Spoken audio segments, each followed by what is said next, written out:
Buying a home can feel incredibly overwhelming, especially when we start to think about all of the steps involved. Let's just take it one step at a time. So in this video, I'm not gonna be talking about everything. I'm not gonna be talking about the whole process, all of the things about lending. Really, we're just gonna be talking about what are the first 4 things, the first 4 steps that we need to do when we're even thinking about purchasing a home. So not in any particular order. The first thing, or one of the things you can do, is start to think about your personal monthly budget. So this is not anything to do with lending that I'm going to talk about in a second. This is really just how much with all of your home expenses that you want to be able to spend. That number, that monthly number, might be incredibly different than what the lender tells you you are qualified for. So it's not to replace one or the other, you need to have both. So step 1, whether you connect with a financial advisor, you use an amazing budgeting software, really just take the time, break down all the numbers, think about not just your mortgage, but the expenses of having a home and the utilities and everything else involved, and just create an ideal number for you of what your budget is going to be. The second thing is to connect with a lender. Yes, you cannot skip this step. I know even though you've locked down your monthly budget and you feel like you have a good handle of your financial situation, you have to consult with a professional in order to fully understand the situation. So a lender is going to be able to gather a bunch of information, anywhere from credit score to job, income, and history, the things involved. Then they're going to be able to tell you not only currently right now what you qualify for as far as the amount of a home, the sales price, and how that breaks down into your monthly payment. They can also give you a game plan. So if you're thinking about purchasing a home a year from now, 2 years from now, they're going to say things like, hey, we need to get your credit score up a little bit. And they're going to give you that exact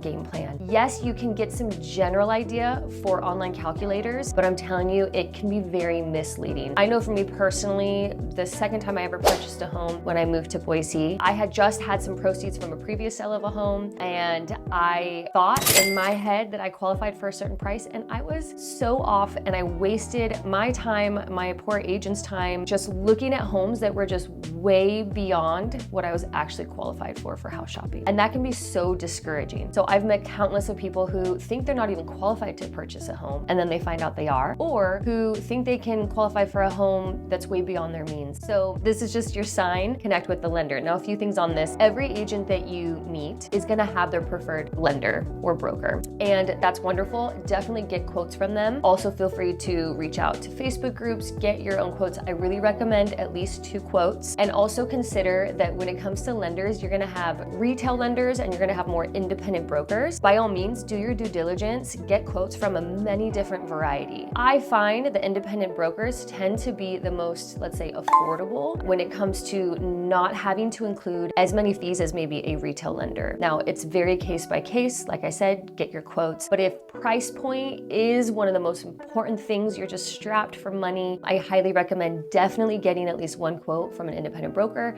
I have my recommendations. Feel free to reach out for that. Another thing to keep in mind, whether this is getting your real estate agent or your lender, anyone you work with, there are more factors than finding the cheapest. So keep that in mind. You also want someone incredibly educated and willing to be patient to help with you through this process. Especially being a first-time home buyer, you're gonna need a lot of education to feel empowered. So when you're speaking with someone, making sure that they're taking that time, they're educating you, they're patient. Yes, they are affordable, but they're also really good at their job. They have great communication, all of that. Okay, so you've done your monthly budget. You have a really good awareness and decision on what that monthly cost is going to be for you personally. You've connected with the lender, so you either have a game plan or you're ready to rock and you know exactly what you qualify for, what your monthly is going to be, how that fits into your monthly budget. All the finances are in order. You also need to now connect with a real estate agent. And yes, I really think that you should do this as soon as possible. Understand that real estate agents, the quality of service, you need to, again, have someone that's patient, willing to educate you, especially as a first-time home buyer. Someone that's going to, essentially when you talk to them, you should feel like such clarity that you understand the process, and they've done a good job at helping you understand. You should also have an agent that has great communication right off the bat. And of course, there should be discussion on what all the fees are, what the commission, what that involves. There should be full transparency there. Assuming you found an agent that you really like, that you feel like is ethical, and that you just really vibe with, here's all the ways that the agent is going to help you out. So the agent's going to be in communication with the lender. They're going to have a good understanding of where you're at. This is going to allow us as agents, one thing we can do very early on, whether you're years in advance, honestly, everyone could just be on this, is a property search. Now, you can look on Zillow.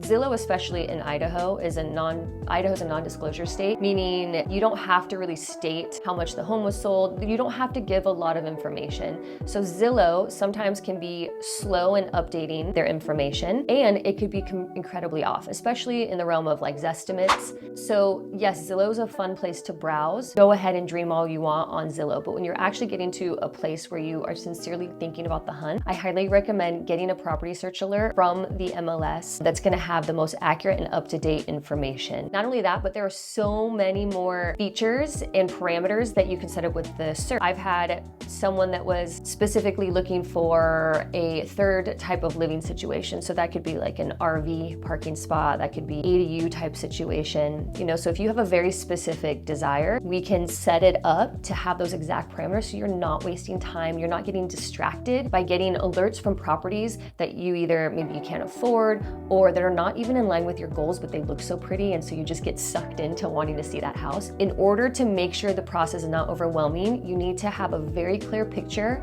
right from the beginning, set up that search, and only be alerted with properties that are in line with truly what your life goals are gonna be. So that's one thing that I can help, especially narrowing things down. If you're looking at a property on the bench versus the north end, that's gonna be a huge price difference, and that might also change other factors in what you're looking for the search. Okay, so an agent can help you get aligned with what your goals are, what kind of lifestyle you want to live, and help put you on a property search based off of what you can qualify.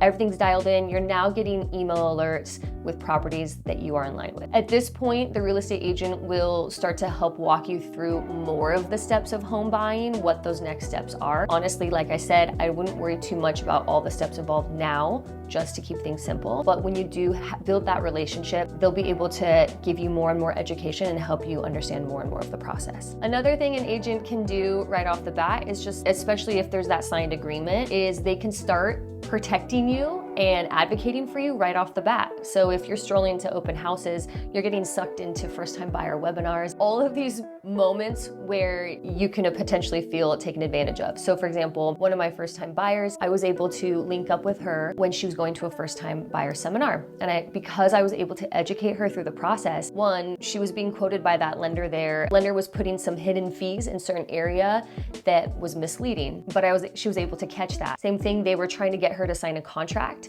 And she later came back to me and said, if you hadn't walked me through that and prepared me for some of those red flags, I would have just gone through the funnel and just signed things and trusted them. So an agent's really gonna be able to protect you and advocate for you right off the bat. And the fourth thing is gonna be start to get to know the neighborhood. So this is really fun, especially if you have an agent. Go and have fun. Go check out as many open houses all over town as you want. You really need to be in the space to start to learn about what you need. One thing that also was really helpful for me is through my previous years of traveling, I've lived in so many different people's apartments, homes, hotels. I've really learned all the little things of how I like to set up my home that just maximizes my lifestyle design. So really go into these open houses, not only getting a feel for the aesthetic, but understand how the layout is. Put yourself into that house and walk through it as if you're like, okay, I'm getting up in the morning for breakfast, I'm getting my kids out the door for school. Go through your life and start to learn more about yourself and learn how a home can help benefit your lifestyle more and more. Not only that, but you get to drive around the neighborhoods. There are certain areas, especially in the Treasure Valley, where you're in that area and it's pretty consistent. Like Southeast Boise, I would say,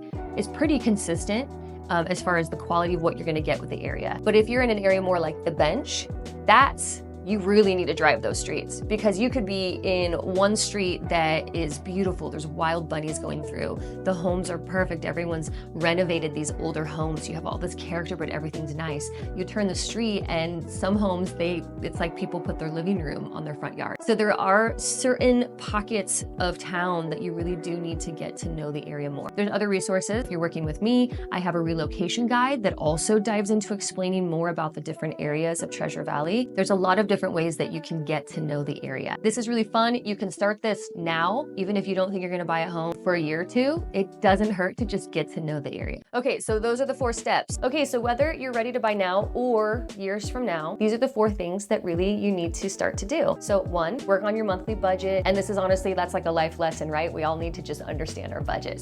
But work on the monthly budget, especially in the realms of homeowning, connecting with a lender, really understanding your financial situation, what you qualify for, for and a game plan if you don't quite qualify for what you want yet.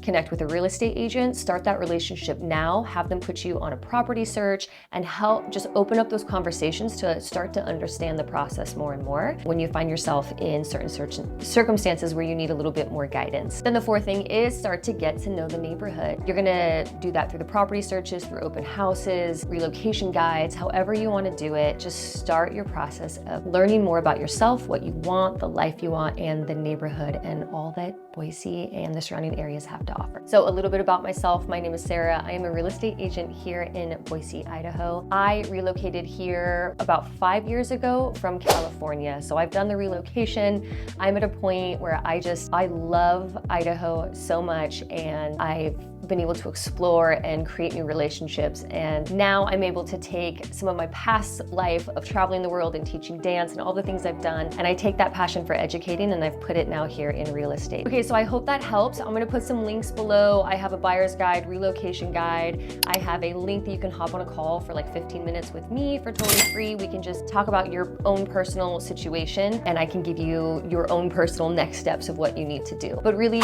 yes, it's overwhelming, but it doesn't have to be. Let's just take it one step at a time, and I look forward to chatting.